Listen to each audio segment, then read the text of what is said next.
We just got started, and I already made the mistake of putting our script into the actual comments. So, how's that? That's perfect. That's perfect. That's perfect. So, in the list, just so you guys know, on the list of things, Rich is sideways because that's apparently how the English do things. Wow. Hey, do not attack the Commonwealth or we will burn your White House down again. How many times we got to burn it down? Please. It needs a new coat of paint. I was just there not that long ago. I'm not entirely sure how this is going to work. Rich, you're upside down now, buddy. Oh, we go. You're right. Hey, you did it. Hello all. So, just Steph, we were talking about things I was doing instead of doing what I was supposed to be doing yesterday, like animating. Yeah. I definitely wrote that music for the 30-second countdown as opposed to but totally reading comments I was supposed to be reading for review. I'm starting to get the hint that you really like to work on things you shouldn't be working on. ADHD.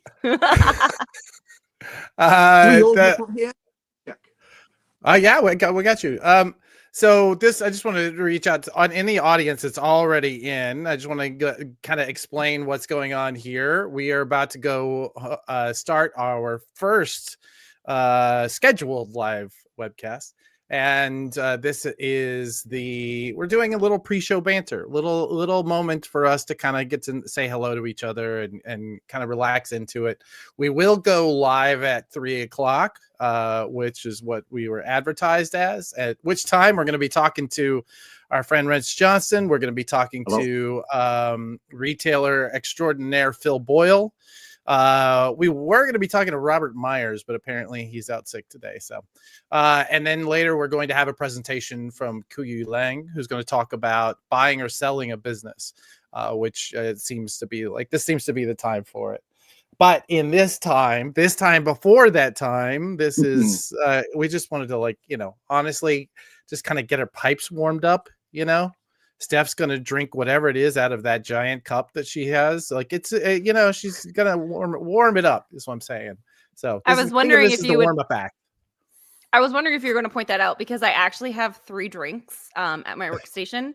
This is just so everyone understands. I have to set the baseline for my coffee addiction. This is cup number 1. This is cup number 2. And then this is backup cup number 3. All coffee, by the way. That's a lot of coffee. That's a lot. I have what is that? Fago? Sugar-free grape Fago. Okay. Does not sound as fun as my 3 cups of coffee. No, that sounds terrible. That does not sound delicious for me. This, if you drink it, will turn your insides purple forever. Perfect. Well, perfect. That's really what I'm looking for in a beverage. It's a product of Detroit. There's no such thing as safety. Hey, are you guys feeling overwhelmed right now? All the Americans in the house, because the Commonwealth kind of got the numbers on you right now. That's 2 Canadians and a Brit. Hey. Oh yeah. Hey, we get to act superior and everything now. Yeah, that's right. That's 3-2. Yeah, right. At this exact moment in time, we don't have a dumpster fire of politics. At this exact moment in time, give us 2 months and we're screwed. But listen, we still don't have a leader, so it's fine. I had to promise one of our guests, and I won't say who, that we were not going to talk about politics today. So let's just keep it light. Let's keep it the surface. Well, we won't, because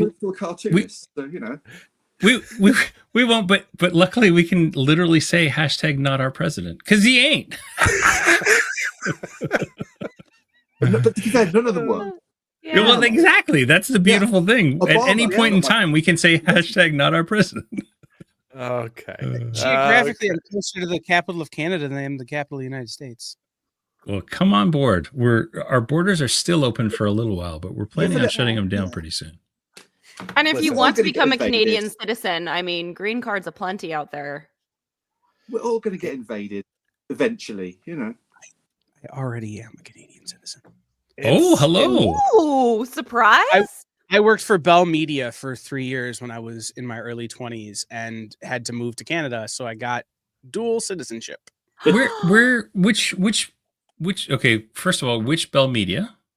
Bell Radio. Like what location?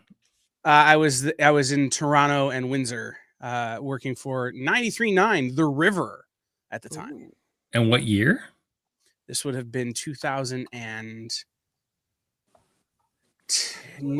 10, 11. There's like Oh, a bit of an interrogation here going on. Who were you I dating? know.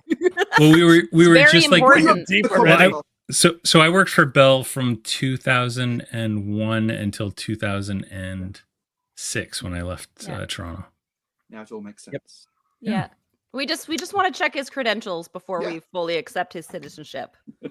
Yeah, exactly. I need to know. Yeah. There's Well, I certain- remember I had to prove to the government that nobody else could do the job I was doing. Yeah. And the fact of the matter is that anyone else could have done the job that I was doing. No one else wanted the job. Yeah, exactly. Exactly. All right. So Well, there- now that we've clarified that Adam is the odd one out, Adam, how are you feeling today? How am I feeling today? Cold. That's just why I'm not moving to Canada. It is 19 degrees here, and I refuse to go outside. Sorry, is that will not Fahrenheit do or it. Celsius? It's not Canadian, I'll tell you that. It's right not now. Canadian. We don't talk in Fahrenheit in here Yeah, anymore. we This don't is the even understand Commonwealth. it. I have to say, I have to work out every time an American starts talking about temperature. I have to start getting calculators out or asking. Double it and or add whatever. 30. Oh, that's fast. Because I'm not that's sure quite that I enjoyed this feeling. Now this right here is where I feel completely outnumbered. Yes. Yay! Fantastic. Wait, where are you at that it's 19 American? I'm in Brooklyn. Brooklyn, baby. New York. 6. Where I'm I'm going to at. look it up. 6. Yeah, that's not human. That's not human. Humans are Okay, not. okay. 19 Fahrenheit is -7 centigrade. So that's cold, but it's not Yeah. insane. -7. That's not even like that's an afternoon on a Tuesday. What? I was, yeah. I mean, yeah. It's not I thought that- it was cold, Adam. I mean, it's cold. That's certainly cold. You have to wear a coat and everything. Not gonna kill anyone, is it? It's not. It is. might. It What, they slip? and it crack is their- minus. It's -14, -21 with the wind chill here. So -21 C. Yeah, to work F. out what it means. It's I'm not good. -5.8 Fahrenheit.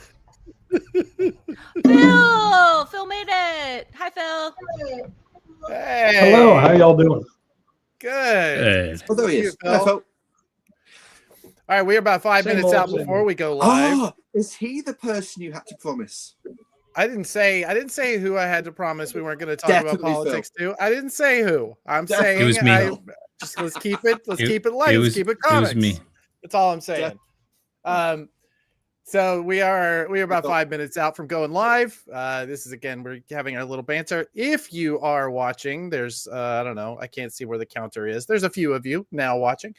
We would love to see you in the chat. We'd love to hear about how are you interested in this weird niche-y little program we're about to do? Are you a fan? Are you a retailer? Are you a publisher? Are you are you Phil's wife? Yeah, that we want to hear from you. How you're connected to this crew, because it is a disparate crew. So, about 5 minutes out from going live. Phil, they're giving me a hard time because I complained that it is 16 degrees. Did I say it? I don't remember now. Here, what is it? What's the temperature like there in Florida today? It is a balmy 42. Now, what's that? Hang on. Fahrenheit. Everyone do the math. 30 American. so- It is raining and it is cold and it is a cold rain. So Oh, okay, it's 5 degrees centigrade. Oh, that's nothing. No, it's all right. well, it is for us. that's t-shirts and shorts. Yeah. I literally just got an alert That for a is true. potential It is. snow NATO, and Yeah. it feels like it's cold in the 40s. That's no. You know, I mowed the lawn in August in like jeans and a black shirt. So y'all would die from that. I do perfectly well in that. So it's just, adapting to your climate But and overcoming. That's the thing. Like in Ontario, where I am, it's balls hot in the summer and freezing cold in the winter. We get the worst of both worlds. Like, Okay, oh, Here's Shannon how. Live comments that it's 52 in Bradenton, if I'm saying that right, with wind chill. So What's- 52 degrees Fahrenheit. That's like someone convert that to Celsius. Hang on. Florida is very humid though, so 52 is getting it 11. Oh no, Shannon, I'm so sorry. That is not cold. No. that literally is t-shirts and shorts weather for me. Yeah. Yeah, I'm so sunbathing in that weather. Our wind chill is -12, Okay. and that's Centigrade? Fahrenheit. Is that Fahrenheit. Canadian or? At what point do they cross over? I know they cross over at You want one me to point. switch over to? Do you want me to switch over to centigrade? Give me a second. It's just so much easier for the majority of us that are here who are The Canadian. world. Yeah. The majority of the world. The world. right. If you get a chance, you can find it on YouTube and stuff. Comedian John Finnemore does a great sketch about Mr. Fahrenheit meeting Mr. Celsius in a party. It's fantastic. Find it if you can. It's great. -14 centigrade, -24 feels like. So Ooh. Mm. Yeah, no thank you. See, that's cold. with a snow NATO Yeah, that's warning. cold. So, Yeah. It's no NATO. Snow we native. had thunder snow this morning. Thunder Thunder snow. snow. And no, Brian, that's not my Is that professional wrestling. I literally thought that was a superhero that just visited you. Like the mighty thunder this morning. Yeah. That'd been great. Had a visit from Thunder a Snow is the thunderstorm. opaque professional wrestler. There we go. Yeah. All right, since we're talking about snow, I guess you guys can help me because yesterday I was walking home and it was started to snow, but it was like these tiny little balls of snow. It was Hail. like that, like when you no, it wasn't hail because it was soft. It was like Hail. somebody was Yeah, we taking call like them hail. styrofoam. Soft hail. It was soft hail. Yeah, I know the stuff you're talking about. Yeah. That stuff's weird. It was. It feels very like strange. styrofoam. Yeah.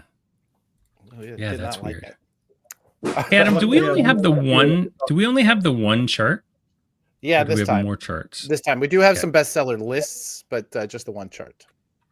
So, do I have access to the list that I should be putting into this They deck that I'm are almost done? Attachments. There were attachments in that email. I don't think we need them actually because of the other Okay. pieces that I've already got my lists. Mhm. yeah. Your lists aren't as cool as our lists, though. Our lists Oh, are no. in Canadian and American. They're Rich is always bilingual. building lists. He's forever True. building a list. True. Hey, Michael, it's good to see you, buddy. Mhm. Michael Freeman, no relation. Wow. Is in the chat. All right, this is our 1 minute countdown. All right. Oh my goodness. Okay, So we're gonna have to everyone run say this. what you want to say now. We're gonna have to run this Here deck we go. off of Take my off my computer. lanyard. I just realized I had my lanyard on when I started this chat. It's one of So those we know things. who you are. That's But right. do you ever find that you go to cook a show and then you about like several hours later you still got your thing round and you're like 100%. I 100%. hate it. You're walking All the through a semi-dangerous neighborhood going, oh shit, I look like a tourist. Oh no. This is fine. This is Maybe fine. when you get mugged, they know what your name is. It's always Right. Yes. Yeah, it's a time saver. They can follow you on social media later after they mug you. All Don't right. forget to like and subscribe. Producer Kyle, do we You have ready? an intro? Let's go. Is there music? Hello there, we've been waiting for you. Hello? Hello, Judge. This is Archie. Come over right away. It's a matter of life or death. Oh, relax, Archie. Attention, all true believers. Marvel Comics is on the air. A friend of the unfortunate, enemy of criminals. In reality, Dan Garrett, a rookie patrolman, loved by everyone but suspected by none of being the Blue Beetle. Boys and girls, your attention, please. Presenting a new exciting radio program featuring the thrilling adventures of an amazing and incredible personality. Faster than an airplane, more powerful than a locomotive, impervious to bullets. Up in the sky, look! It's a bird, it's a plane, it's Superman! 10, 9, 8, 7, 6, 5, 4, 3, 2, 1.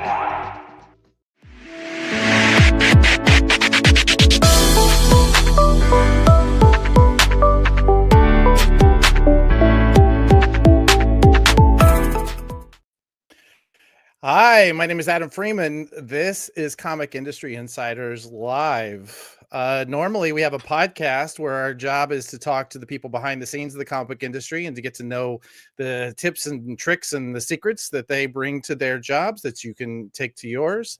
But we're trying something new this week. This is a crew here that we put together from Stephanie Girk, who is my producer, my compadre on the Comic Industry Insiders, and my friend Brian from Managed Comics. It's me.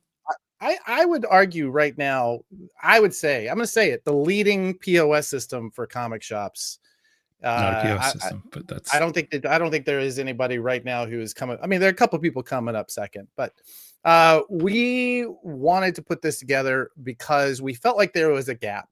That we felt like there needed to be an opportunity for us all to gather together and to kind of review the month's headlines, to kind of look at some of the sales numbers, to understand the comic book industry a little better. And so we've pulled together a crew of people who can help us talk about that. But we want to hear from you in the chat. We definitely want to hear where you're coming from. Consider this like when you're at a panel and people say, lift up your hand if you're a publisher, or lift up your hand if you're a creator, or lift up your hand as a retailer. That's what you'd be doing in the chat, because we'd love to know who we're talking to. And to that end, also, please do not forget to stick around. We're going to have Kuyu Lang, who is our what we call our M&A specialist, our mergers and acquisition specialist. Is going to be here to talk about buying or selling your business and what are those first steps that you're going to be talking about. All right, Steph, can you tell our crew here who of the people who our crew here is this week? Yeah, so Adam, do you want me to start with explaining who you are first off the top? Sure, why not? Yeah, intro me. You start as one of our panelists, of course. So up above me here on the screen is Adam Freeman. He is our leader extraordinaire here at Prana DMS, the company that kind of started all this. And he is unfortunately my boss at this time. And everything that I am saying going forward, I am being said at gunpoint. So just FYI, guys. He is a great leader. He does have amazing ideas. I'm running out of things to say. Yeah, it's all right. All this is going in the review. Adam Freeman. It's fine. Yeah. Okay, he has a great singing voice, so he's got that going for him. You know? Exactly. You were killer at karaoke the other night.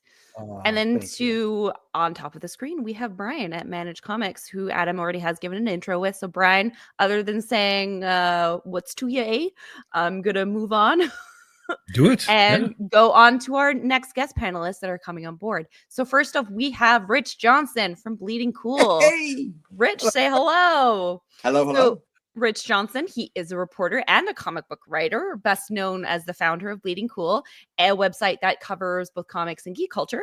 He's renowned for breaking comic book industry news and rumors, and his writing blends investigating reporting with sharp satire, as well as making him a notable and often polarizing figure in the comic book world. He has also authored comics such as like The Chase Variant and Avengefuls.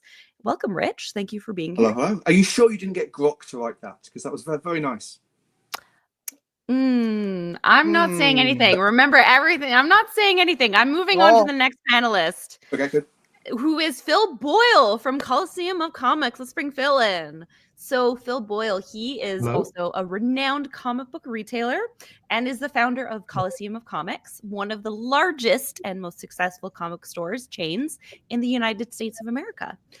He has decades of experience, and Phil is a passionate advocate for the comic book industry, as well as supporting creators, fans, and the local comic books community. So thank you, Phil, for being here. You're welcome. Thank you for asking me. Absolutely. Listen, Phil, I think we have somebody in the chat saying he shopped at 2 of the 10 Coliseum of Comics. I think I've been in 3 of those. Is that the number right now? Is it 10? Are we going to get 11 this year? Lucky we 11? Have 10 in a warehouse operation. Yes. Okay. 10 plus the warehouse. Yes. Yes. Excellent. Well, so our plan for this show, we're gonna be feeling our way through this this format as we go along. But our plan for this particular month is to spend this time kind of talking about some of the headlines that have kind of beleaguered our industry, and we're all kind of on the top of our minds right this second. Brian, I know that you have that rundown. You want to start us off? Sure do. Yeah. So we're going to talk about 3 things, and they're all kind of Diamond related because the biggest story going on right now, of course, is Diamond's Chapter 11 bankruptcy. Right now, we're seeing massive shipping delays. There's been, Adam, you were saying earlier that one retailer hadn't had a shipment in 14 weeks. That is what I saw. That I did see that online. Somebody said that they had not received a shipment from Diamond in 14 weeks. Yeah, so in the since November 9th, every single Diamond order to us has arrived at least late Wednesday, but most of them are Thursday, Fridays, and that's Canada. So, and the worst part about it is everything comes to us by Canpar, and Canpar creates a tracking thing when the ticket gets created or the shipping label gets created, and the next time I will see an update is usually the day after it has arrived. So there's an entire, Canpar is honestly the worst of all the shipping options you can use, and it's the one Diamond's using. So things are currently delayed, and I have no idea when stuff will arrive. Maybe today, maybe tomorrow, maybe Thursday. Phil, what are you guys announced? Doing? Yeah, go ahead. Sorry. Brian. No, go ahead. No, that's perfect. Phil, are you guys seeing the same? I mean, it feels like we're all struggling right now, I think, to understand all of this. But what do you guys see? What are you seeing for your chain in the U.S.? We're definitely seeing some delayed shipments. We certainly haven't had them delayed more than a couple, 3 days here and there. So I can't say that we've been really horrifically impacted. I mean, not getting a shipment for 14 weeks, that sounds like extenuating circumstance, but yeah, for sure. I don't know the full story there, but that seems like a lot. Yeah, it sure does. It did jump out at me. Rich, I know you're on top of this story. Sure. Yeah. Yeah. Go for it. For sure. I know that you're on top of this story. You guys are getting a lot of definitely a lot of posts and traffic about this. Yeah, we kind of broke the story initially, and we've been following up a lot of stuff about it now.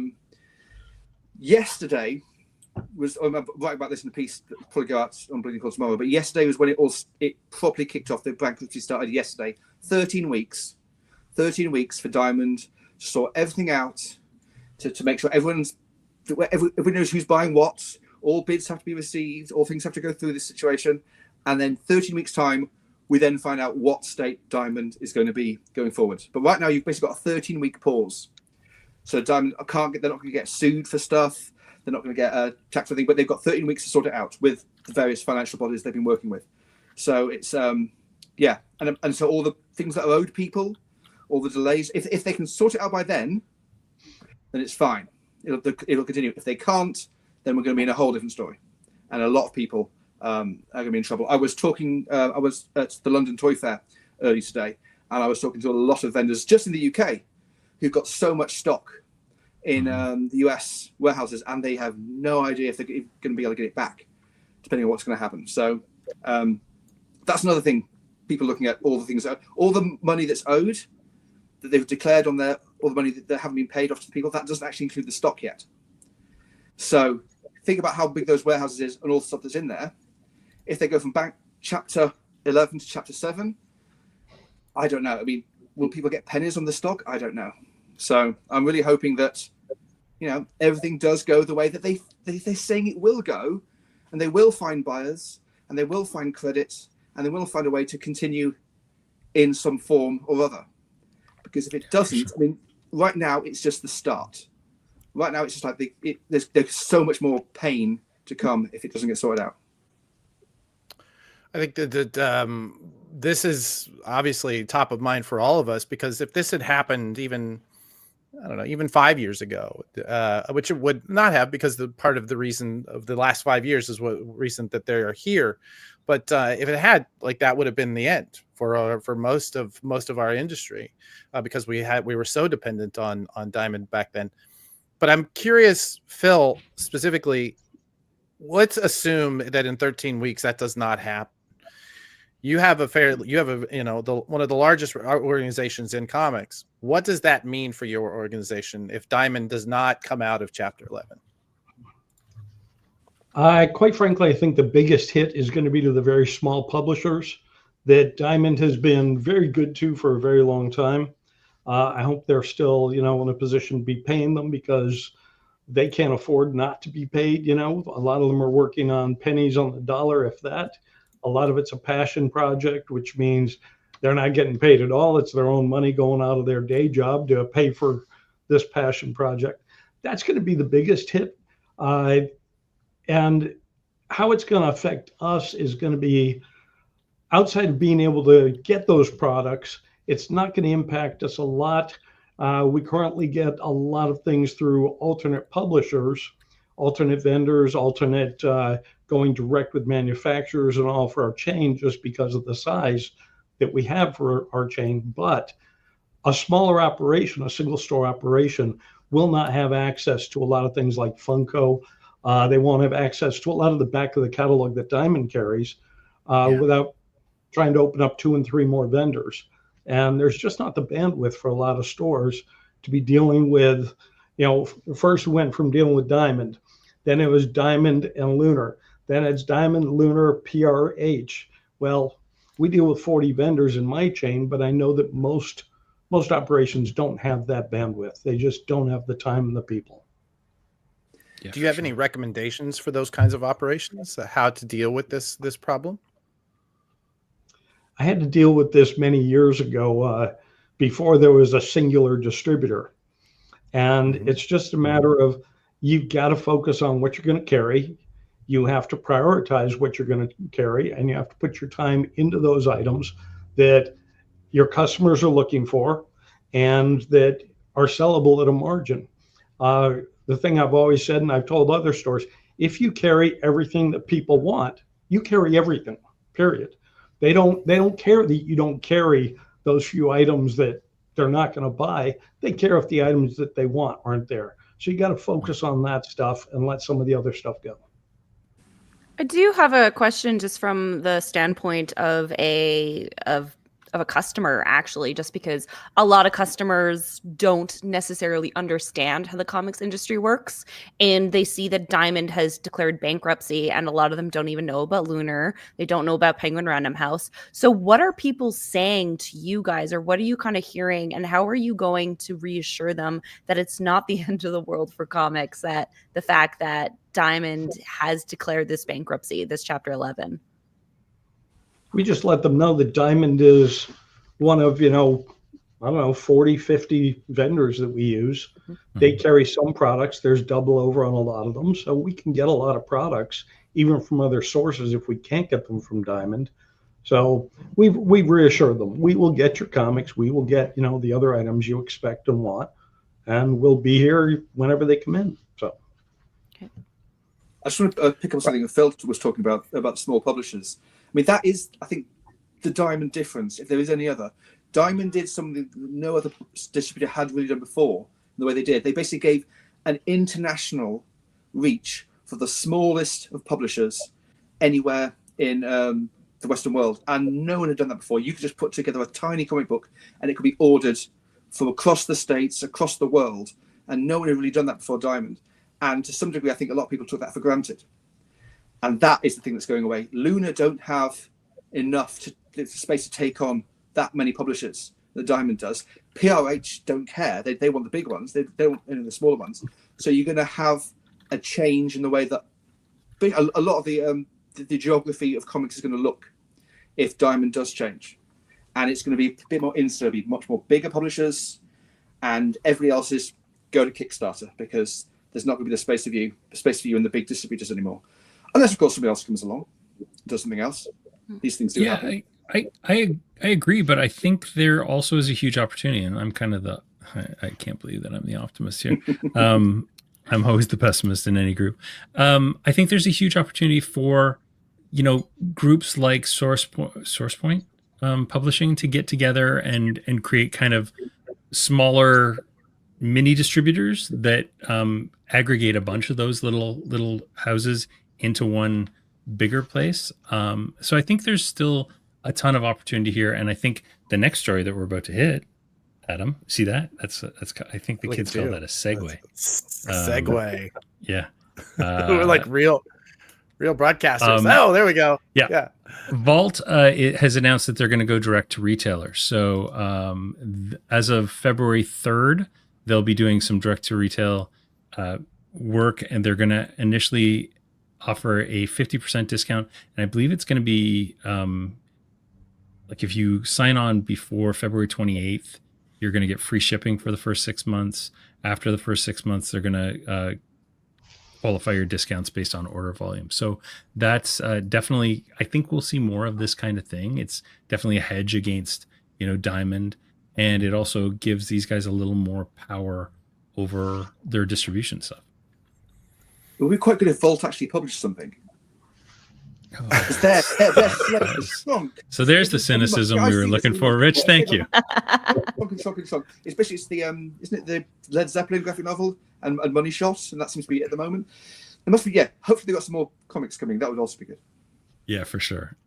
We'll do one quick last one on Diamond is UK and Lunar distribution. So our friends in the UK, there was a little bit of a concern about how folks were going to get Image Comics over in UK, but Diamond UK, I think earlier today, announced that they've reached a deal with Image to distribute stuff directly into the UK. So I think they're working before. Diamond UK have been distributing DC and Image and Marvel and everybody else. It's like separately, even though Diamond weren't able to, or not in the way that Diamond UK were able to do directly. But the system did change with Image. They've had to go and... So now Diamond UK is a customer of Lunar in a way that they weren't before. But you still think about a rumor about it being bought out by Universal. No, that's declared in the filings. They've actually declared that bids have been placed by Universal to buy both Diamond UK and Alliance. That's like the stalking horse bid, the first bid that has to be part of the bankruptcy process. And I do know that there are other interested parties. I was talking to a couple today, but whether they'll be able to get the money together to buy it, I'm not sure. Mm-hmm. But do you think that are they going to be getting pieces of that, or are they making a bid for the whole enchilada? Well, no, not necessarily. Diamond UK and Alliance are separate kind of companies owned by the whole big kind of Steve Jeppy kind of system. And they bought Diamond UK in the first place. Diamond UK didn't used to be Diamond UK. It used to be Titan Distribution. It was run by Nick Landau and Vivian Landau, who do Titan books and Titan comics and Forbidden Planet and everything else. So could they buy it back? I don't know.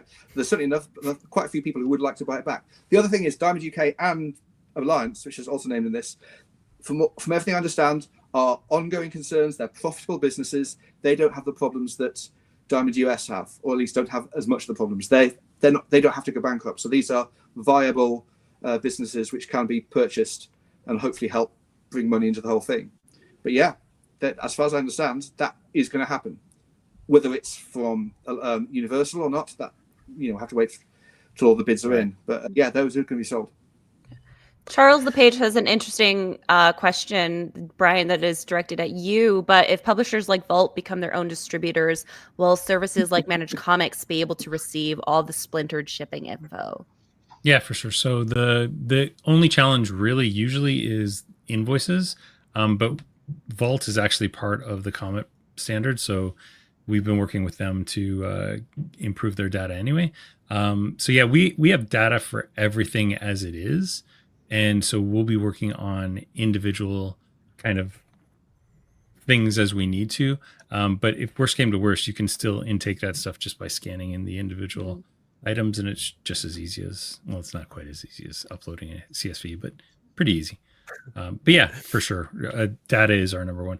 And with this, we'll probably be looking at more data sources. So looking at Southern Hobby and other folks that we can get different data from as well. Awesome. I just want to spend a couple more minutes because I just want to hear a bit more from Phil. Phil, you follow this. I mean, you know our industry better than probably as well, if not better than anybody you and I know. At what point did this really go off the rails for Diamond? is it the fact that they had to shut down the Memphis warehouse because of COVID? Was there some other point after that they could have turned this ship around?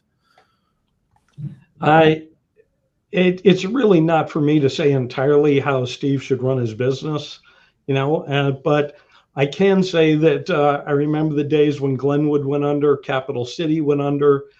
Glenwood just ran out of money. Capital City, of course, ended up losing the distribution wars when Heroes World bumped off and took Marvel. Diamond had an inside track and got DC, which left pretty much Capital City as the current Diamond. And they just don't have the depth of publishers. And let's face it, Marvel outsells every other publisher by quite a margin. Marvel and DC combined make up most of the industry, most being greater than 50%. Yeah. And there's so many stores that even if they carry independent comics, those Marvel and DC books still outweigh in their register much more thick, much more heavy than the others do. So Diamond at this point is chasing nickels, and they need to be chasing dollars. I said when DC fractured this industry, I said there is not enough there. There's not enough meat on the bone to start splitting this 3 and 4 ways. And that's exactly what's happened, which means that every distribution system is weaker for it. If they come out of this, let's assume that they made the right plays, and at the end of those 13 weeks that Rich was talking about, we still have a Diamond Comics. Do you have? I mean, I'm sure that you're having these conversations, and feel free to tell me you're going to keep this one for those private conversations. But do you have a recommendation for Diamond going forward now that they have this position that they're in, if they are committed to continuing to distribute? They're certainly going to have to change their business model. And, I've had conversations with Steve about that. I know many other people have, so I'm not in a unique boat there. But sure. Whatever Diamond comes out looking like at the end of this, it's probably going to be a very, very different, very trimmed down operation. So, but that's my own speculation, not any inside information or anything. I understand. I think that would be for the best too, because a smaller Diamond can agilely move as the industry moves. Like, they were so big that making changes was nigh impossible. And like, if I had a recommendation, not that, I have any right to recommend anything, but it would be invest in technology.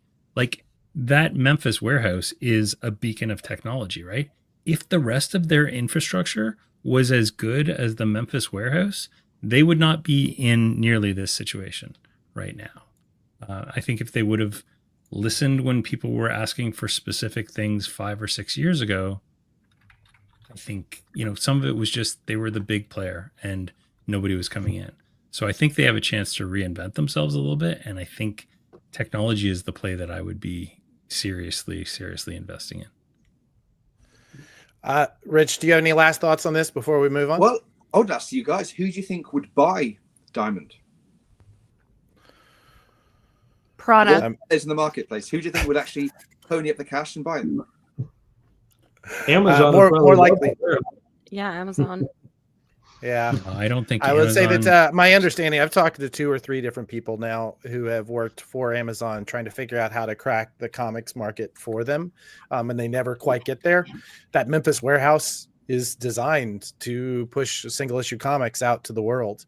Now, is that the asset that you want to buy the entire company for that asset? I don't know. That's a real interesting question. I've got the names there. There's Penguin, Random House, feels like a person. Simon and Schuster, Hetchet. These are people who might be up for it. Or, Elon Musk has got some spare change. He might just fancy it. Why not? He keeps telling you that. He wants you to believe that. That's for sure. He's got about 90 million in his pocket. That'll pay for everything. It'll be fine. And I will say that our M&A expert is in our private chat in the background saying, don't forget private equity holding companies, those kinds of people, et cetera. Like there are people who want to make inroads into the US comics market that would be well served by an asset like Diamond. So I'm sure that that is a much larger room than we think it is going to be. All right, guys, thank you so much. I would love it if you'd stick around. Phil, I think we're actually going to bring you back in a couple of minutes. We're talking about bestsellers, if you don't mind. But I'd love to have you both back for the Q&A section at the end. And I really do appreciate you coming in. Awesome. Great. You're welcome. Okay. Producer Kyle, I think this is where we move on to the next step. Do you have a little package, or did you put something together? Well, I had sent a private chat and I wasn't sure what we wanted, but I'll just play this.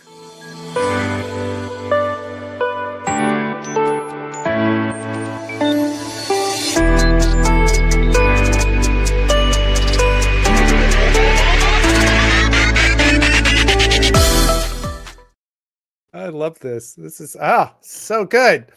So let's talk about some data, shall we? Last year at New York Comic Con, Prana was able to announce that we have a deal with our friends at Managed Comics, also Comic Shop Assistant, a handful of other retailers, including some of the biggest accounts that buy comics. And we are collating this data. We're taking a look at it. We're analyzing it, and we're bringing it back to you. Our goal is to use this data to bring you something that you can use to build your business. It's not just the horse race, but sometimes the horse race is fun. So we have begun building this, and I'm going to be honest with you. I have no idea what the next slide's going to be. I know generally what we're talking about. Only one slide. There's only one slide, really. Oh, only one slide? Okay, well, there you go. So this is the fan confidence rating that we were able to pull together using some of that data. What are you looking at? This is an aggregate of the consumer buying patterns, this consumer pre-order and subscription numbers over the last 12 months. And you can see that we had generally a really fantastic month. A fantastic year of coming back from that kind of post-COVID slump. Brian, you talk to as many retailers as I do. Is this indicative of what you're seeing? Is the data representing the experience? Yeah, for sure. And like as you know now, I even play a retailer on TV, so I have seen this in my own shop. And what's been really interesting is, like, I think that big leap there is Absolute Batman. And we saw that whole Absolute line kind of really solidify in October and November. And then we saw that like second issue drop, and it was kind of stunning how much of a second issue. I didn't realize it until this week when I was pulling Wonder Woman 4. How big that drop was, which is a shame because in my opinion, Wonder Woman is the best of all the Absolute books, and they've all taken a pretty big hit. Absolute Batman still is like running neck and neck with Batman numbers for us, but the other two, which again, it's a shame because in my opinion, Absolute Wonder Woman and Absolute Superman are stronger books than Absolute Batman. But you can't deny what the people want, right? The people want what they want. That is very, very true. I will tell you that part of this project has been really fun, and I apologize. We were slapping this thing together just right before the show, but part of the fun of this is that we get to look behind the scenes and kind of see some of the larger trends that happen inside of comics that make the comics industry what it is, right? One of the things that I was hoping we could talk about a little bit, and I was not able to get the slides together for, was this drop. If you want to go back and take a look at that slide again. Yeah, sure. Yeah, there we go.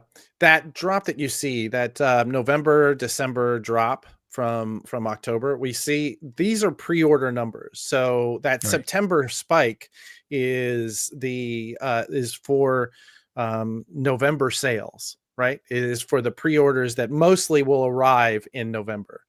that means that this November, December kind of drop, while it is actually really a dramatic increase drop in previous years, is still there, partially because of how the books themselves are solicited. Again, apologies, we don't have a slide for this, but I can say that we sat and looked at these numbers and we found that the biggest piece of this was actually from our friends at Marvel. Because, as Phil said earlier, they are far and away the still the market leader. When they drop their total SKU counts, the whole industry kind of takes a little pause, takes a breath. We don't see this necessarily with DC. We don't see this necessarily with Image even. I would say that most notably in 2024, we saw the Ghost Machine #1. That came out in January. I'm sure that had to have been a conversation. How do you launch a series in January? And then this year, we saw books like Charles Soule's Lucky Devils doing an incredible amount of business this month. So I'm wondering, and actually, if you don't mind, if Phil is still in the back room, I'd love to bring him around for this. And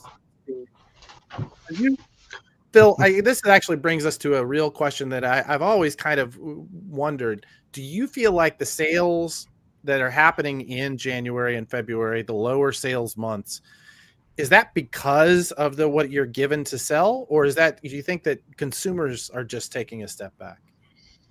I think there's a little bit of a combination of both. Now, keep in mind, September used to be the absolute worst time to launch a comic. It's true. Yeah. And DC went absolutely against that and relaunched their entire line. It's in September of 2011. And our sales have never been better in a September or almost anywhere else for that matter. It was an amazing time. The absolute stuff is doing incredibly well. We pushed really hard into Ghost Machine because I felt that they're doing what every good publisher should be doing. They're putting out a quality product, great art. They're telling good stories. And we looked at it and we said, if we can't sell this, then what are we going to sell in its place? Because DC was really in the tank at that point. Marvel was not doing particularly great, and that really buoyed our sales on that point. Absolute Batman right now, absolute juggernaut. It's been doing great. Superman, absolute Wonder Woman. They're both doing really well, and I just love the incentives they put on that. We did really well with that.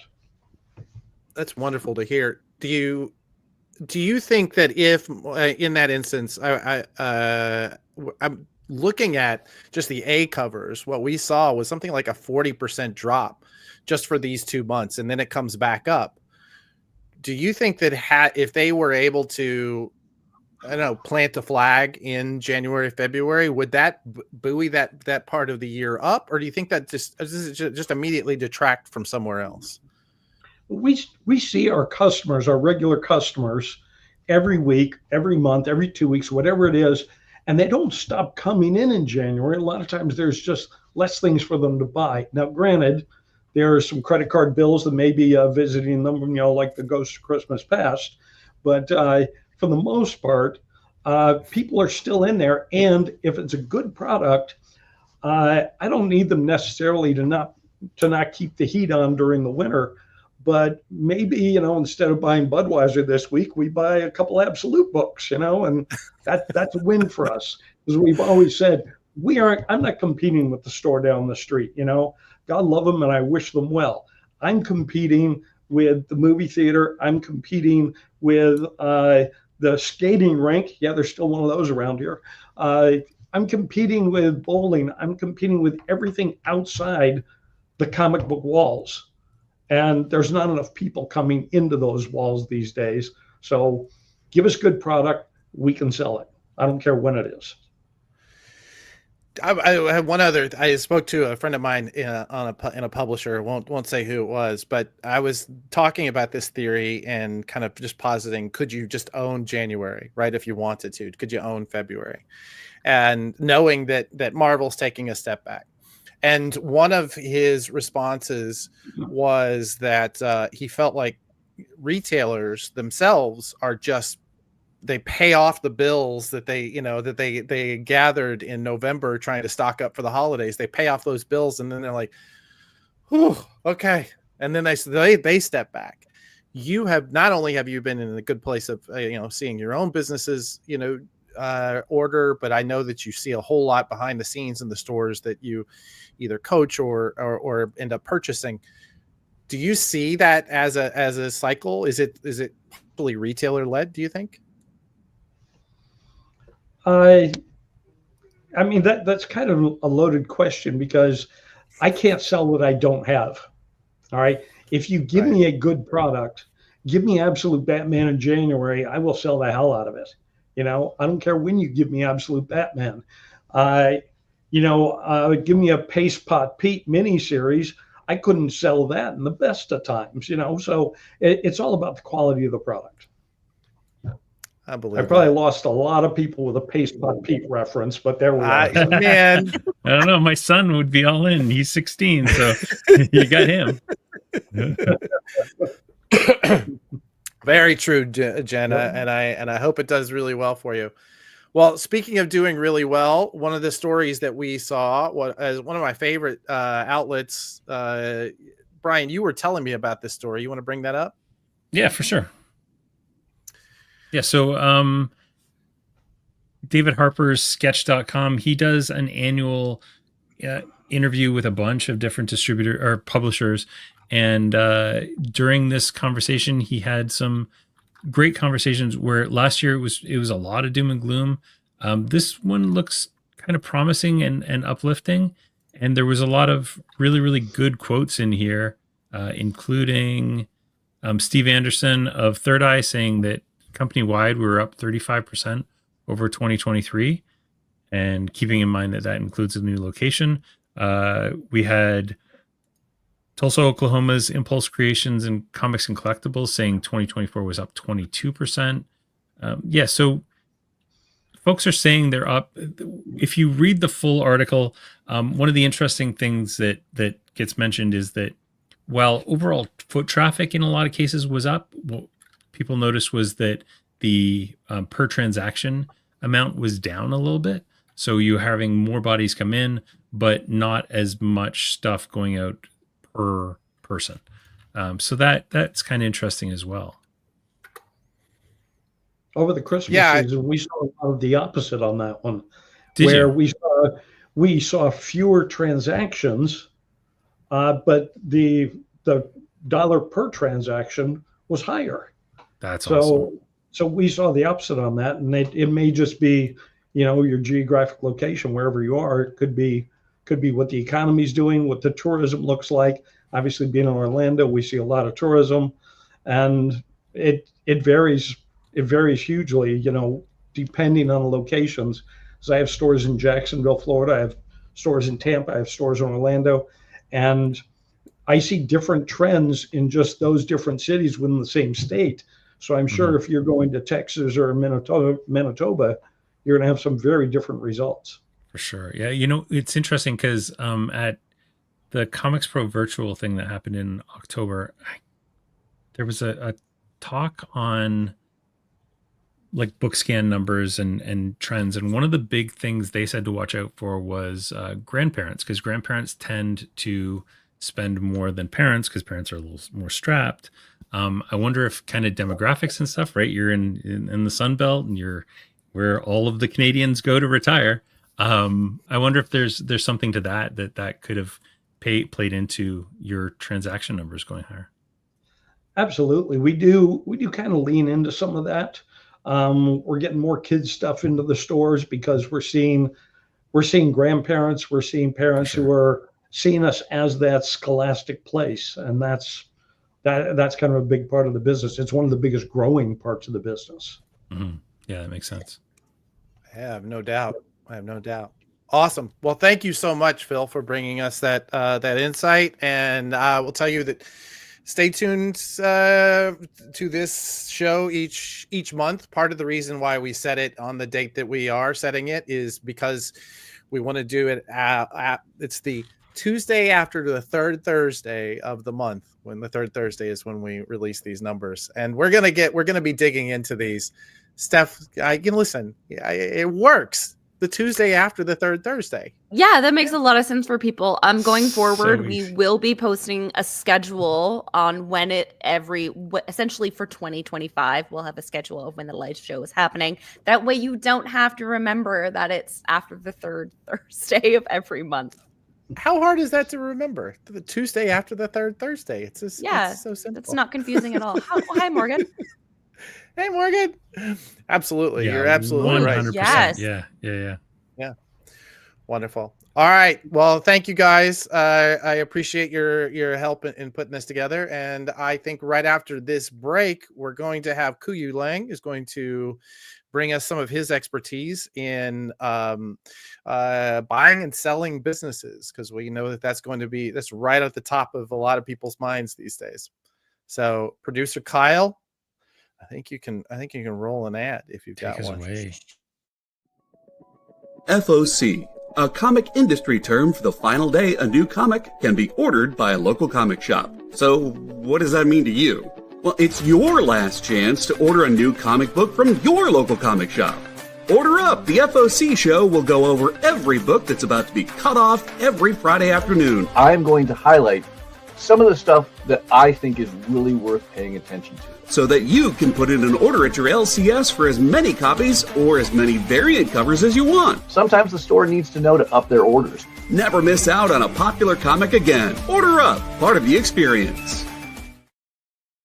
According to a statistic that I just made up, people spend 4 hours a day changing the television channel. People who watch The Experience don't do that. Save yourself a ton of time by tuning into The Experience and enjoying our new original programming 7 days a week. And then tell your friends. Think about the money they could save on batteries in the remote alone just by tuning into The Experience. Find out more by scanning the QR code below.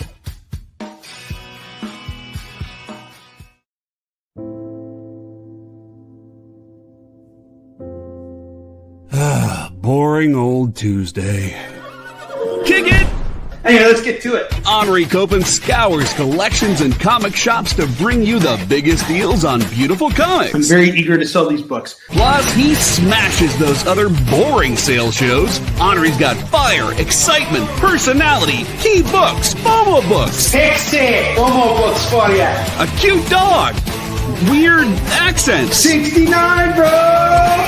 A wheel of skid bark? They do wheel spins at the end of every show. You'll laugh, you'll cry, you'll score huge bargains. That is Hawk 2 of magic right there, right? Kicking it with Henri. Tuesday nights, part of the experience.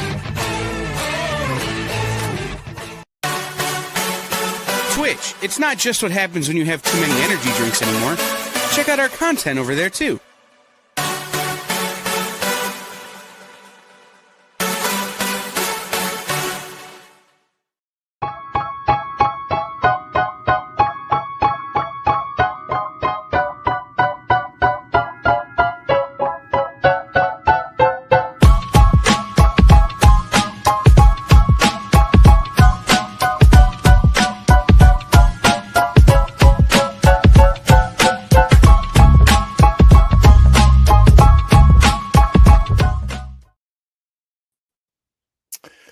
And we're back. Waiting on our friend Kuyu Lang to come on the camera, where he's going to tell us a little bit about some of his expertise. Ku is the guy behind Ku International. He has a long-standing career in comics. We did an amazing interview with him. The second interview we did, one of Comics Industry Insiders, where we talked about his career through publishing, through retail, and now it's where he is as a full-time consultant and works with people on mergers and acquisitions. Friends and neighbors, Ku Worldwide, otherwise known as our buddy Ku.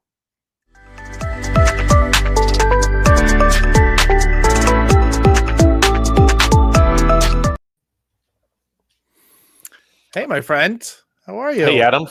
Good. Thank you for the introduction. For those who don't know, I also worked at Diamond Comics for 13 years. So very much enjoy the roundtable panelists discussing what's happening at Diamond. So did watching you it have very closely. how far off were we? You know the players better than anybody. How are we straying too far from reality and are trying to understand this thing from afar? No, I think the situation is somewhat fluid, right? I mean, Diamond Comics, Diamond Comics is in reorganization. So they're looking for buyers, they're looking for the investors, they either looking for someone to buy the entire business or sell off in bits and pieces. And I think it all depends on what interest and what offers come in. And we'll see how things shake out. You do that kind of work for a living. Before I hand it over to you to give your best recommendations for maybe some people in our audience who own their own businesses, who maybe are thinking about selling, or maybe they're looking to buy a new location. But before we dig into that, if you were somehow attached to this transaction, this sale, or them reorganizing out, what would the buyer look like that you would be targeting for a transaction like this? I think that was touched on with the panelists, right? So you have other distributors, you have institutional investors, whether that's private equity, whether that's a holding company that represent other investors. There's a lot of asset here, right? You have physical asset, you have client relationships, you have contracts with suppliers and vendors. There's a lot there. There's a lot of history. There's a lot of institutional knowledge. So, and there's also active accounts receivables. So there's real business, and we'll just have to see how it play out. I do not know. This is all happening in real time. Surely. Sure. Yeah. Yeah, absolutely. Well, with that, I'm going to go ahead and hand the screen over to you and let you take a minute to tell us and maybe answer the question. If I am a business owner, maybe I own a small business like a comic shop, and maybe I'm looking to retire. What are the things that I'm looking to do first, second, third? Or if I am maybe I'm coming in, I'm still new, I'm looking to buy my first shop, or I'm looking to expand, like our friend Phil, who has now purchased 20 plus stores in his lifetime. Would love to hear your recommendations for that sort of individual. Yeah, thank you. I'm just going to talk. I don't have a screen share. I'm going to talk about two different buckets, right? One bucket is kind of 4 things to know. Things to know as you consider selling your business, and then I'll talk about sort of the 4 basic steps once you have decided to go forward. So to oversimplify it into 4 buckets, thinking about selling your business, the first thing to know, just overall conceptually, is imagine you are buying a business, which you were just talking about with Phil. Is what are the things you want to know if you want to buy a business? And then, so that way you sort of understand that, well, if I'm buying a business, these are the 400 things that I want to know. Then if you're thinking about selling your business, these are the 400 things that the other party wants to know. That's every single detail. Having said that, there are some major buckets. I would say one of the first big bucket is just basic numbers, right? So you want to be able to present your sales numbers, your cost, everything itemized, and your profit in the form of EBITDA, both for the current year and the 3 prior year. So that's the first thing that you have to be ready to share. The second part will be to be very clear what your intentions are. What I mean by that is that any potential buyer is going to want to know, what are your plans? First of all, are you planning to sell 100%? Are you planning to sell 51% or 49%, et cetera, et cetera? And number 2, what are your plans post-acquisition? Are you planning to staying on forever? Staying on for 3 years? You're going to leave immediately? You are going to cash out? All those things, that the more you can share it's more helpful for the buyer just to know where you stand, because obviously whoever you are a critical key person, right, to the success and the transition of the business. And we could talk a little bit more about that separately, which is how important the founders are to the continuation of the business. The third thing will be to have a plan for growing the business, a strategy, a plan. Because again, the potential buyer gonna want to know, okay, what you can show me is all your historical data, what you did this past year, past 3 years, past 20 years, past 40 years, et cetera, et cetera, et cetera. But they're going to be very interested to hear about your business plan, your marketing plan, your growth plan. How are you planning to grow your business? Are you expanding? Are you going to get into new product lines? Are you going to remodel? Are you going to do acquisitions? Do you have some different, are you going to start e-commerce? Are you going to start doing fulfillment? Et cetera, et cetera. It's not any one of those one thing, and you don't have to make it up. Either you have a plan or you don't. And my experience, a lot of time, everybody has a plan, but it's not always written down. Sometimes it's just in your head. So in the preparation process, which is very helpful to organize it. And what I usually find is that both the organizing process of your future growth plan, as well as organizing your finances, your books, your sales, your profit, your costs, itemized. What I usually find for the founder and owners that by going through these processes, you actually ended up learning a lot about your own business. Even though you're in your business day to day, so often what happens is you're just blocking and tackling, right? You're just dealing with the day-to-day business. Sometimes you don't quite have the luxury of stepping back and look at your business from a completely different perspective. And my experience working with sellers is that they usually really enjoy the process because they're like, wow, I learned a lot. And then lastly, I think it's just very important to understand valuation. So one of the things I ask is that potential seller is that, what is your number, right? Which is fine. You tell me a number. But the more important question is, where did that number come from? How did you arrive at that number? Because it's important to think about from the acquirer side, they tend to think about a strategic acquisition in terms of a valuation of multiples. It's typically based on your profit, but occasionally it could be based on some other factors such as gross revenue or some other factors. I can tell you that you may think there are certain things that you own in your business that is very valuable, such as your brand, your goodwill. I would say that most acquired don't care about that as much. There are exceptions. Most of them just want to look at the hard numbers. You have $1 million in profit, or $100,000 in profit, or $10,000 in profit, and they will typically offer you a range of valuation of a multiple, whether that's 3x, 5x, 1x, 7x, whatever is the range. And the last thing I'll say about this before I pause is to understand those valuation multiples is always a range. So you may have heard or read about in the news like, oh, such and so company sold for 5x EBITDA or 7x EBITDA. And you're like, well, then my business will sell for 5x EBITDA or 7x EBITDA. Well, that's not necessarily true because those are ranges.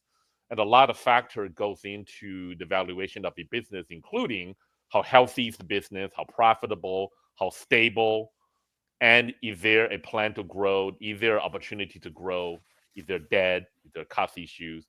So a lot of different things goes into it. So right before I paused, the 4 main bucket was to get your finances in order, to really know your sales, cost, and profit completely itemized. Number 2 was to be very clear and what the growth strategies are. And number 3 was to be very clear about what your plans are, yours as in personally. Are you staying? Are you leaving? Are you selling 100%? You're selling shares. And lastly, what is your number and where does that number come from? So I'm going to pause here before I go into the steps to see if you have any questions or anything to add. Awesome. No, I Can you? I don't know if I'm being heard. No, I think that you're very clear on that. I think that is the piece. Those are the pieces that we're always looking at. In fact, I think as I'm hearing you talking, I realize we also have another expert in the room. And right after we're done with your next segment, I think we're going to bring up Phil to talk about maybe specifics of what would this look like if you were in a comic shop.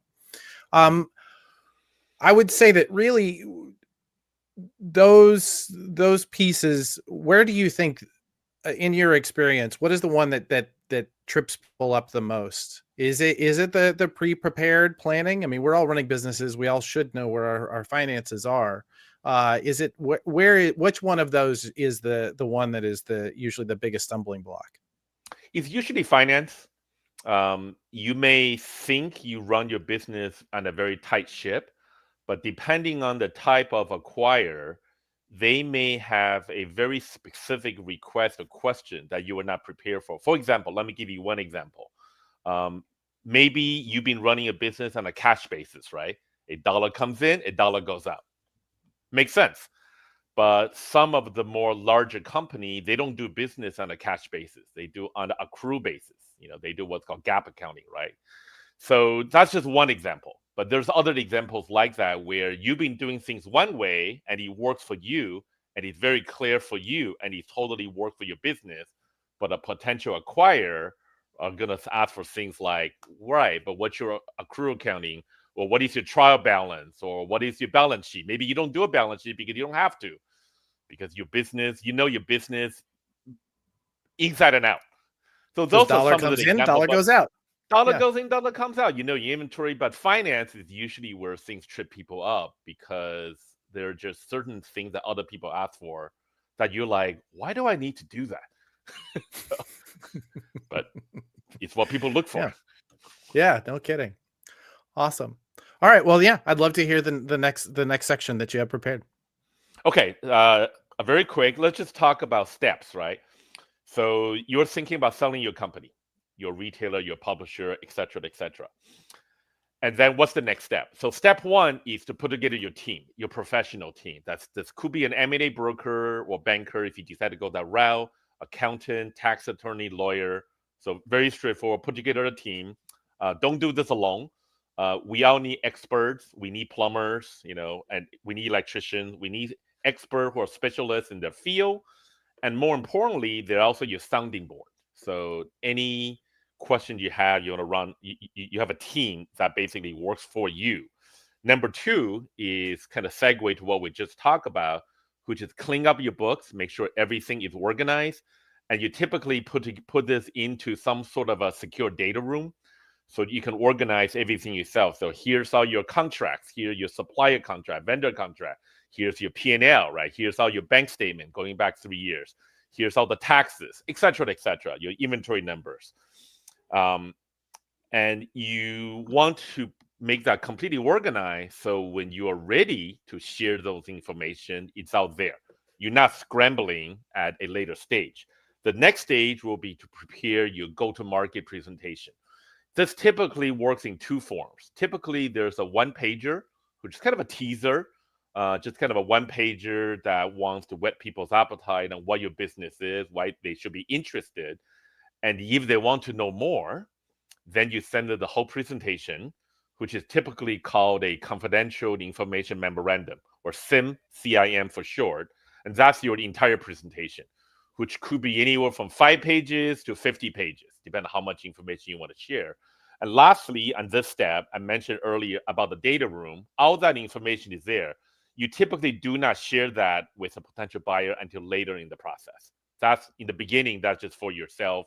But you have all the information organized in one place, in one single data room. The third step, the last step was to actually go to market. So you put together your prospects list, you send out your teaser, send out your one-pager. One person, 5 people, 10 people are interested. You send them the whole presentation, the CIM, the confidential information memorandum, and then you have a process. And then you run a process. The process could be open-ended, come in when people are ready, or you can run a bidding process, or you can have a deadline. So today is January 21st, 2025. If we were going with CIM today, for example, you can say, I would like you to submit your bid by February 21st or whatever's the date. There's no hard rules. It's whatever you're comfortable with and what your timeline is. So the next step is you receive interest, you receive offers. Typically, they come in a form, 3 different forms. They have 3 different names, but they're all the exact same thing. And most of you are familiar with these. One of them is letter of interest, AOI, or it's an indication of interest, IOI, or it's a memorandum of understanding, MOU. They're actually all the same thing. They just have different fancy names. The important thing to think about the AOI, IOI, or MOU are 2 things. Number one is non-binding. Just because someone sends you a letter of interest to say they want to buy a business for $10 million, it doesn't mean that's true. It's not legally binding at all. They just want to get you into a exclusive negotiation. The second thing is the best thing about an AOI or MOU or IOI is it surfaces what the valuation is. Now you know what the buyer is thinking. Now you know they're thinking your business is worth $1 or $10 million. Now you have something to work with. And then the next step is, if you're not running a bidding process, then presumably you receive all these indications of interest. Then usually what happens is you pick one party and you negotiate.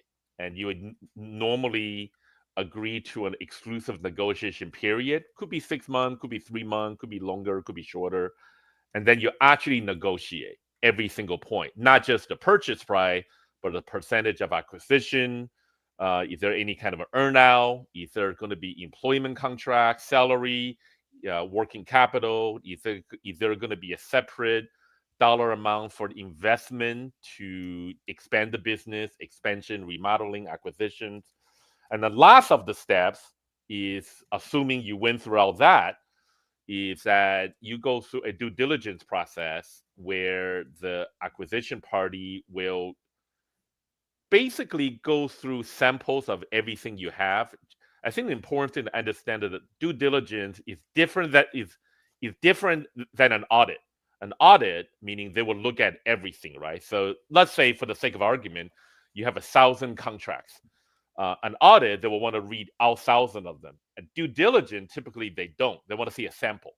So they want to see your top 15 contracts or whatever is the number. So you go through the due diligence process and finally arrive at the end, or the beginning of the end, which is the purchase agreement, either an asset purchase agreement or stock purchase agreement, depending you're buying stocks or buying assets. And then you negotiate that. Once you finish negotiating the purchase agreement and you sign that, then you have closing. This entire process could be months to several years, depending on how complex the business is. So in summary, and then I'll pause, the steps are: you build your team, number one. Number two, you get your stuff organized into a data room. Number three, you have a go-to-market strategy and presentation in the form of a teaser, one-pager, SIM presentation, etc. Number four, you receive offers in the form of an LOI, IOI, or MOU. Number five, you pick someone to negotiate with, you go through due diligence to get to a purchase agreement, and finally closing. I'm going to pause here to see if there are any questions to that. Man, right? I will say that's all. That is a big data dump, and thank you so much for bringing that to us. So how often are you dealing with businesses that you feel like are prepared for that process? I mean, I know that this is something that you do professionally. You're basically like almost a doula for this process. Do you find that are there legitimately business people who are good enough to build something that is that is sellable, that is going to be transactionable, that are also comfortable with this process? Because that's intense. Yeah, no, overall the experience is always very good. Going back to what I said at the beginning, the first step is put together your professional team. Step two is to get organized, right? My experience is that every single founder knows their business inside and out. But the challenge is usually in their head, and intuitively they just know what to do. They know where everything is. It's the classic example of the clutter office, but you know where everything is. So the challenge is just really to get that down in writing and get it organized. And you have people to help you with. That's where the professionals are. That's where your accountant, tax attorney, lawyer, M&A broker, or whoever, your cousin. You have people to help you do this. But to answer your original question, yeah, I think everybody knows their business very well. It's just have to put it in a certain way. That's all. So. I think at this point, I'd love to bring Phil Boyle back to the screen because he has purchased 20 plus comic shops at this point, not counting the ones that he has opened. And I know that between the two of you, I feel like we have just such a wealth of information on how this kind of goes. Phil, you hearing that? Is that process that Ku laid out? How common would you say is that in buying and selling comic shops? What does that process usually feel like for you? All the elements are certainly there, but I don't know if you've talked to some of our compatriots, but a lot of them are not the most professional business people on the planet. So a lot of times, a lot of it's in their head. They know what they need to do, but getting it on paper, pulling out balance sheets. The next time I see a balance sheet when I buy a store will be the first. Unfortunately, it's where we are, as an industry in a lot of ways, that this is an industry that runs on passion, not on finances, unfortunately. So a lot of the stores I bought, one of the biggest mistakes they've made is they waited too long when their finances were almost gone. And by the time you go in, they have nothing really of anything but flea market value. They've sold stuff down. They didn't replace it. They sold down more. They didn't replace it. Well, when we value a store, we value the inventory by A, B, C, D stock. A is the stuff you stock weekly. B is the stuff, you stock and sell monthly. C is the stuff that's just kind of cool to have around the store. D is silt. That is the stuff that just came in, filled in the cracks of the store and never left. It's the faded action figures. It's that last action figure, the last pop in a series that nobody wanted when it came out, and they sure as hell don't want it now. So we rate the stuff based on those 4 criteria, and then we rate the goodwill. A lot of times a store has negligible goodwill if they've only been open a short period. One store I had to assume they had negative goodwill because they had a Facebook page. Stores have been screwed over by name of store comics. It's like, if you have that Facebook page out there against you, yeah, the best thing I can do for that store is have a funeral. So there was a lot of that type of thing. Yeah, I have no doubt about that. When do you think? I mean, you have gone through, and you probably have. You ever sold stores? Or you've only purchased them and closed them? I'm curious to know. Like, have you gone through the process from the other side? No, I have not. So, well, that's interesting. Complete novice on that thing because I've considered considering an option, selling a store, things like that. But it's like, it just cost me too much to open them. And a lot of people don't want to pay what a store is worth. So I'm sure. Ku, when do you feel like is the best time to begin that process of looking for someone to purchase the store? And how do you begin, or store or publisher, since that is something that you've done? I know that you were involved in a pretty major interaction with Mad Cave purchasing. Oh gosh, I've been sitting here trying to paper cuts. Right, exactly. When is the optimal time for the seller to begin that process? Is there like a signal that they should be looking for? Is there Yeah, absolutely. I would say from a preparation point of view, you want to start preparing 1 year ahead if you can. And then from a valuation point of view, if you can peer into the future, because you have some idea how business is going, be prepared to sell when your business is up.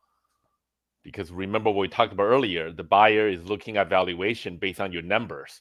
So you want to, sell high, not sell low. So you need to peek into the future. Which year are you going to have a good year? That's the year after is when you want to sell, right? Phil, which year is the no, never mind. I was going to ask you when Coliseum of Comics is going to be at its peak. But I am sure that that is many years ahead. What do you are there any big no-nos, the things that where you just go, I should not even bother trying to sell this as Phil said, like maybe you are down to all inventory is just silt. Like, is there a point where you just say, I should probably just close out the lease and put all this in my garage? What does that look like for most people? And that could be for publishers as well, because they all have a garage full of books. It's been my experience. I passed on probably half as many stores as I've actually bought. I passed on them simply because either their lease was bad, that they got into a lease that they didn't understand, and I sure as heck don't want to take that on. A lot of times the location is so bad, you've got to put location and you've got to put advertising on your same budget line, because either you have a good location or you got to advertise the hell out of a bad location to get people to go there. And then other times I've just looked at a store and said, they've got no customer base, which means they have no goodwill. They have 11 subscribers and they've been open for 2 years. And it's like, in your comic store, I'm sorry, this just doesn't add up. So sometimes you just gotta say no. Awesome. Well, I know that our panelists have some questions for you gentlemen, that we're going to bring them back up. And I would say to the audience, we're going to probably go into a 2-minute break here to pay some bills. And we would love to hear any of your questions in the chat. And these, I would say that we have put together quite the panel this time around of experts in this field. So I'm looking forward to hearing what you would ask from them. But producer Kyle, I think this is our cue to take that 2-minute break. So the show is called The Geek Chat. And really, there's just a couple of geeks. I'm Rich. I'm Dez. And we are your hosts for this weekly guide into comic bookery and all the geeky stuff that goes with it. And that pretty much says it all. They talk about the latest movies and shows. Okay, I'll be completely honest with you.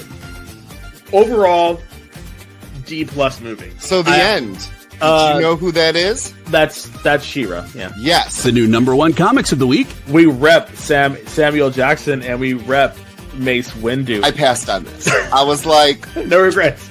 No regrets. I really wanted to like this book. I really did. Like, I really did. And just chat with each other. And with you. Oh, Daniel says, I dozed off with the first one. I have zero interest in the Joker Harley ship, not Harley herself. Enjoy, not for me. Yeah, this movie's going to be rough for me to sit through, I'll be honest. The Geek Chat, Thursdays at 8 p.m. Eastern. Just a couple of honest geeks. Let's be honest. Come on. And that is why people watch us, because we're honest. Giving their honest opinions. And the thing you always have to remember about the internet is everyone has an opinion, and they all suck. Part of the experience.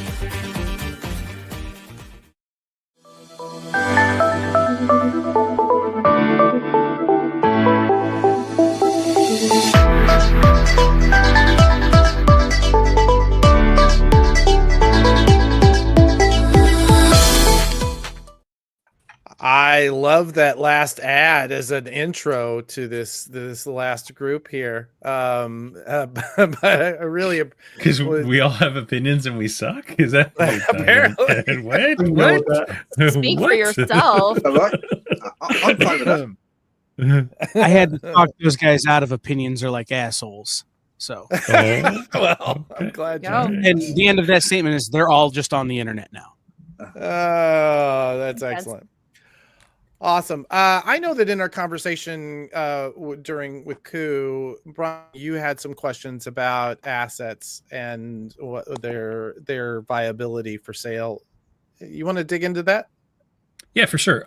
So one of the things that I always, promote about online, especially, is that as a marketing guy, I know that there's a metric that you can do for how much a email customer is worth, or how much a social media follower is worth, and that kind of stuff. So are those valuable assets that you should be building for your business?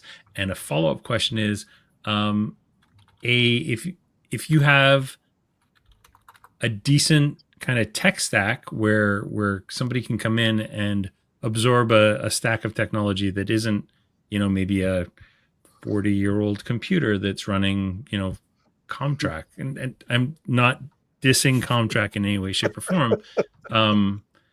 But is that something that somebody will look at and say, okay, this is not as valuable an asset as, say, somebody that's got kind of modern technology with an inventory that's actually being tracked and that is available in multi channels? Bill, that feels like a question for you. Are there other assets? You talked about the value of inventory, but are there other assets? Well, the assets that I bought in the past, first off, you never buy the business, you buy the assets, because if there's a tax lien somewhere out there, you just bought that too.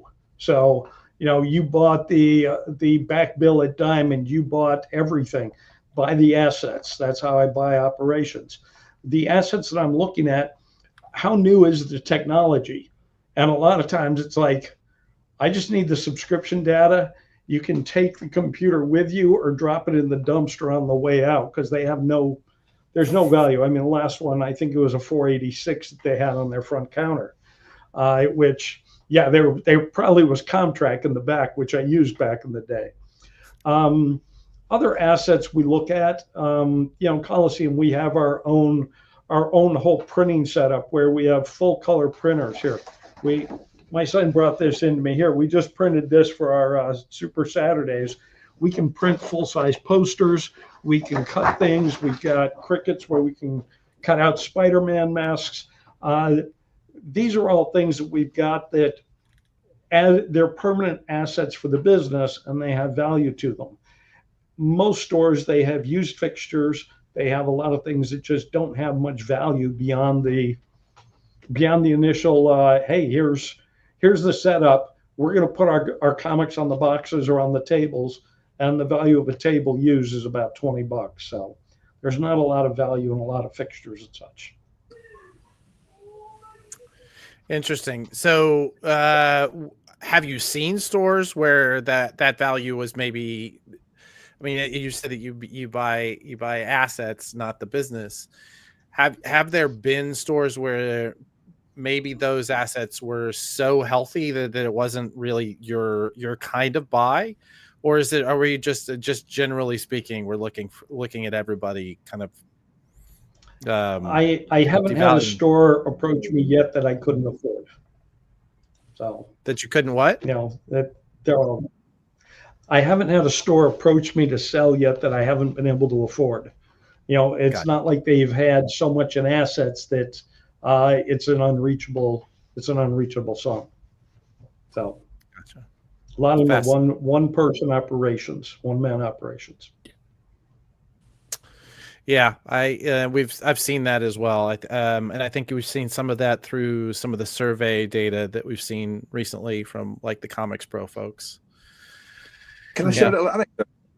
Yeah, please. Because just as when people sell their own homes, they put the homes on the market and they spruce up their homes, they tidy them up, and then they think, actually, do we actually want to sell a home in the first place? I much prefer living here. I've just come across that with someone who was considering selling their store in London. They're selling their comic store, and they went to Nick Landau and Vivian Landau of Forbidden Planet, and they got an offer from them, and they thought, well, that's interesting. And they thought, oh, that could make a bit of money. And then they thought, well, actually, what would they do? What would the owners of Forbidden Planet do with my store?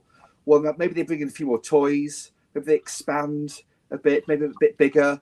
Look at how it might appeal to the local audience a bit more. Actually, why not I just do that?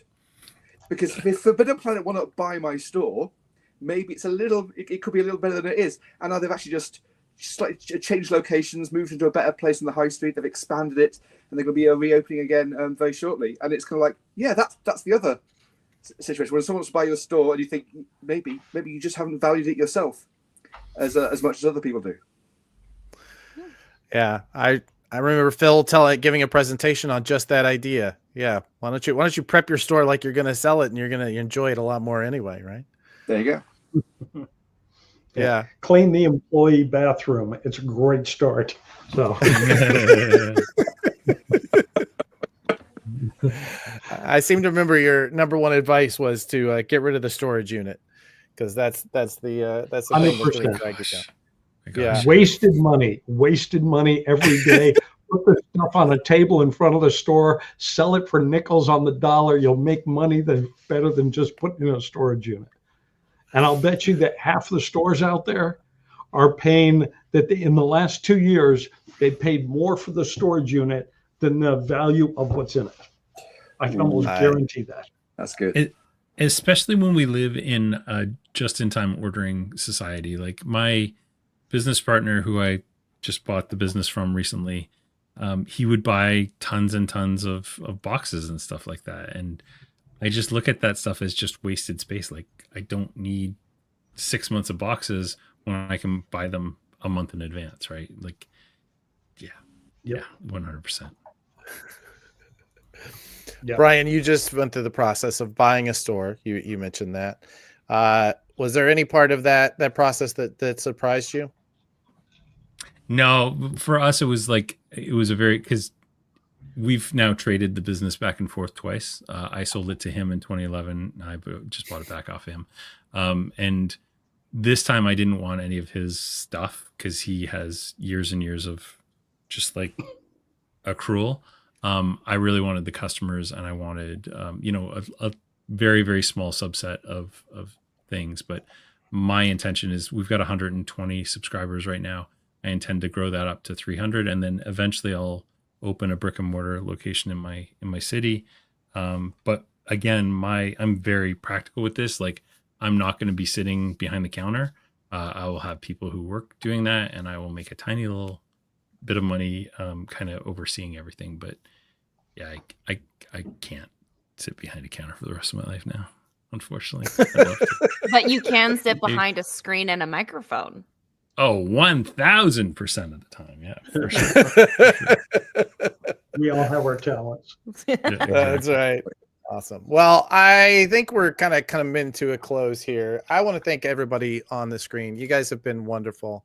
Let's go on the room. Any closing thoughts? We've mostly talked about our friends at Diamond and buying and selling stores. I would love to hear either anything that we have not covered, or what are your predictions for 2025? We're 3 weeks into it. It would be, what do you think our world of comics looks like at the end of this year? Brian, let's start with you, buddy. You and I do this enough. Go for it. Well, I didn't think we'd be where we are today. So I'm gonna my guesses will just be guesses. I think honestly, so just based on the Comics Pro survey they did, where we see that owners are aging, this is going to be a seismic shift, right? We're going to have massive changes in not only the way that things have been done all along. There could very well be technologies that go away. Like Comic Suite may not survive the year. And if it doesn't, people are going to have to change their technologies, and a lot of folks don't want to. So that might be a prime time to sell and get out of the business. And, when you're getting into your 60s and 70s, that's when you start looking at that. So I think there's going to be a lot of turnover. I also know that there's an entire generation of hungry, like 30-year-olds who are passionate about this industry and want to take it over and, want to change technologies and want to streamline the stuff that's in that store. So I think it's a time of change, and I'm actually kind of excited about where things go in the next year. I think it's going to be a roller coaster whiplash, but it'll be fun. Girk, what about you? What do you think? I kind of have to agree with Brian on this one, because I was thinking the exact same thing. I think there are going to be a lot of people who will be jumping ship. just out of fear of the unknown. But I think that at that point, the people who are going to be left behind are the ones who are very adaptable, the ones who are wanting to see change. And when they get their hands on the comic industry and get those pivotal roles, we're going to start seeing a lot more promising changes. We're going to see a lot more of the like comics blowing up in social media, for example, and starting to get into the general audiences outside of just our small build bubbles. So I think we're going to be seeing that massive shift in the next year or two. And I think it's going to be for the better of comics.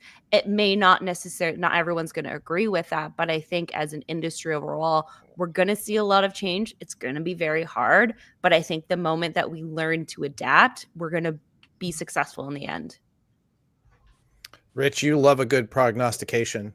What about you? Oh, I don't know. I'm looking further ahead. I mean, if I was just looking at the content stuff, the content stuff, there's been a big boost in for Marvel and DC of late. I think DC is going to be looking at taking a lot more risks in the next few years, because the time on Batman and Superman is running out when they're the only people who can make comics and films and games and stuff with Batman and Superman in, and Wonder Woman. That's coming to an end very soon, several years. In 5-6 years' time, do you think if Marvel could put Superman in the Avengers and Batman in the X-Men, they would, wouldn't they? Well, they're going to be allowed to. So stuff is going to change. The things that people, what they own, the characters' ownership and how they're portrayed is going to be changing. And because of that, DC are just going to be doing whatever they can because they might as well. The clock's ticking out. So expect to see a lot of different things happening with DC stuff. Marvel have got a little while. They've only really got Captain America they have to worry about in that regard. They've got another 30 years before they have to worry about that. So I keep my eye on some of the mad stuff that DC might be doing in the next few years. Oh, that's very cool. All right. Phil, what about you, buddy?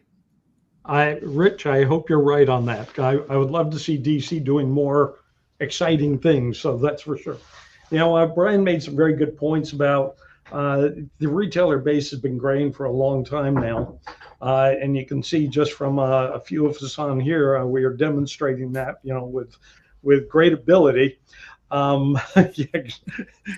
I got it here too. So, and, you know, I swore that I'd never going to be the guy who sat around and said, no, that's not how we do things here, you know. So my son is very active in the business. Paul, my VP, is very active in the business. These are guys who will probably be taking it over eventually as I decide that maybe I don't want to do this more than 45 years. That's kind of that's going to be my out. We're at 42 as of February 1st. And as far as things go, I have heard about the demise of the comic industry.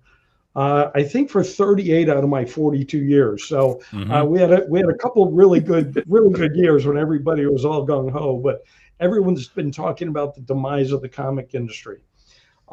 We've seen multiple distributors come and go. In the early days before the Diamond implosion, we had 6 different distributors, and they all carried everything. And somebody would stiff one distributor and go to the next, and stiff them and go to the next. And by the time they got back to the original one, it's like, yeah, but we're in much better position now. And they'd stiff them and move on to the next, you know. So we're in a very different all the players right would have now. changed too. Yes. But I think one of the first things we're going to see in this next quarter is we're going to see probably 2 or 3 small distributors popping up to be the Diamond that Diamond may not be able to be with all these small publishers. And I don't know if they're going to survive till the next winter, just because it's a very small margin business. And I don't know if I just don't know if there's enough water in that pipeline. So I think we're going to see a couple of those come and go.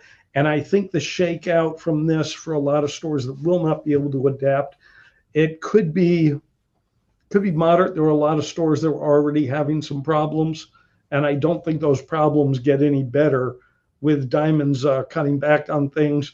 And one way or another, they're going to have to cut back on some of their services. So we'll see how that impacts the industry. Yeah, it's going to be very interesting to see who the innovators are that step up, and if those innovations are wanted. right? I think that's as somebody who likes to try and think through those problems and think ahead. I know that's the real challenge is how do you bring that idea to market at the right time. Man, it's a tough nut to crack. Oh, awesome. Well, thank you all for being on this first scheduled live cast. It's not our rush to market that we did on the day of the Chapter 11 announcement, but it has been wonderful to spend some time with you to begin to build this. I want to thank our audience and all of the chat and notes that we got in from all over. I think we were broadcast out to 8 different platforms. So we're looking forward to hearing from you. Even ongoing, we'll be looking at the comments later on. So thank you all. Looking forward to it. I would say just personally, and I'll give everybody else a chance to. If you are of a mind, please do subscribe to Comic Industry Insiders on YouTube and any of your other podcast platforms. Check us out at pranadm.com. where you can sign up for the newsletter where we're releasing some of this data. Anybody else? I feel like I gave them my last plug. Anybody else? You should go to bleedingcool.com and always to stay up to date. We have a what tag. What's the diamond tag? Bleeding Cool. That's right, the diamond tag. Or your diamond bankruptcy news. 24/7. Somehow I got a whole story in that tag. I wasn't expecting it. I thought I was just helping you with background. Phil, where can people find you? It's on the record. I thought, right, fine. That's fun. This is good stuff. As much as everyone enjoys a good bankruptcy story and a good website for it, by all means, if you're in Florida, stop by Coliseum of Comics. We're in Orlando, Kissimmee, Lakeland, Jacksonville, Claremont, Tampa. So we got stores, and in Gainesville. So we got stores all over the place. Come visit us. We're an experience. So ever thought of opening a store in London, Phil? What's that? Ever thought of opening a store in London? Come in. The weather's lovely. I'll have to check, but I don't think so yet. So he's got a big team now. They might be working on something. You never know. And we'll be a MegaCon. So stop in and say hi if you're there. Absolutely. Stephanie Brian, Gerg, what about you? I know that you're on a bunch of stuff. What do you do these days? But first I actually want to hand it over to Brian. Brian, where can people find you? ManageComics.com is where you find me, and Manage Comics on all the socials. It's super easy to find me. I'm everywhere. By the way, if you want to get on his calendar for a demo of ManageComics.com, please don't right now. Do it quickly because this man's schedule is a little silly I've had these days. 28 scheduled meetings since last Wednesday. It's unbelievable. Yeah. I don't know if I'm actually capable of doing anything longer than 30 minutes right now. So, Brian, will you be able to manage comics? I hope so. God, I hope I can manage a comic or two. Miss Gark. All right, yeah, and if you want to follow me on social media, I'm Steph Gark, kind of everywhere on all platforms. Always love to talk comics. Make sure you're subscribing to the Comic Industry Insider Show. And if you want more input on what you want the show to sound like, or kind of what you want more from us as producer of the show, I'm always loving to hear feedback. So please, by all means, just at me on the socials. I borderline live on every social media platform out there. So I'm always watching, always love to hear feedback, especially if you have a guest that you want Adam to interrogate. Please send him our way. And maybe we'll do a part 2 with Rich where we go on another pub tour. Maybe this time we can. Maybe he could be stationary. Maybe. Yes, I don't know. We'll good idea, wouldn't it? Yeah, I'll stay in one place this time. Yeah. Thank you guys so much for watching. We're looking forward to seeing you next month on the Tuesday after the third Thursday. We'll be making sure that we'll give you plenty of warning. All right. The first Tuesday after the third Thursday?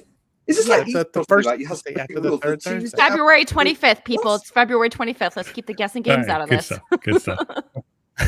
Kyle, if you are still in the room, I think we're out, buddy. Well, real quick, the explive.com because everybody else got their plugs in. The explive.com, _exp on YouTube, Facebook, Twitch, Twitter, Instagram, TikTok, all of them that still exist and some that are just coming to the forefront. We're there too. So stay tuned. We got more shows all day because I don't get to leave this stool until midnight tonight. All right, Phil. Thanks for your help, buddy. All right. Thanks,